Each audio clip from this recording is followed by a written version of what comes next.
If your leadership looks like tyranny, you're not a leader, you're a tyrant. Umar ibn al-Khattab. Omar ibn al-Khattab, le deuxième calife de l'islam, était connu pour sa justice et sa compassion. Il se souciait profondément de son peuple. Umar croyait que le véritable leadership signifiait comprendre leurs besoins directement. Chaque nuit, il se déguisait et parcourait les rues de Médine. Umar voulait voir comment vivait son peuple, surtout ceux qui étaient en difficulté. Ces rondes nocturnes n'étaient là pas pour le spectacle. Umar voulait sincèrement aider.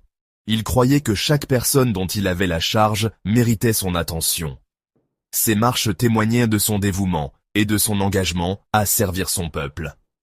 Les actions d'Umar nous apprennent qu'un vrai leader est toujours connecté à son peuple.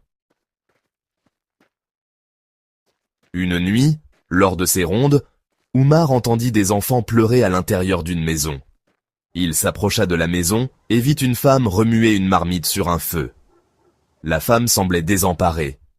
Umar la salua avec paix et s'enquit des enfants. La femme, surprise de voir un étranger, expliqua sa situation difficile. Elle était une mère célibataire qui luttait pour nourrir ses enfants. Il n'y avait pas de nourriture dans la maison, et les enfants avaient faim et pleuraient. En désespoir de cause, elle avait eu recours à faire bouillir des pierres dans l'eau. Elle prétendait que c'était de la nourriture, espérant les apaiser pour qu'ils s'endorment. Le son de leurs pleurs et la vue de leurs estomacs vides brisèrent le cœur d'Umar. Profondément touché par le sort de la femme, Umar décida immédiatement d'aider. Il se précipita au trésor, rassembla des denrées alimentaires de base comme de la farine, de l'huile et des dattes, et porta personnellement le lourd sac jusqu'à la maison de la femme. Il n'a pas délégué cette tâche.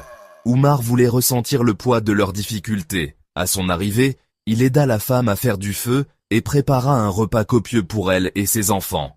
Il resta avec eux jusqu'à ce qu'ils soient rassasiés et que les enfants s'endorment paisiblement. Ces actions ne consistaient pas seulement à fournir de la nourriture. Elles visaient à restaurer la dignité et l'espoir. L'histoire d'Umar et des enfants affamés est un puissant rappel de la responsabilité d'un leader. Elle nous apprend que le leadership n'est pas une question de pouvoir ou de statut. Le véritable leadership est une question d'empathie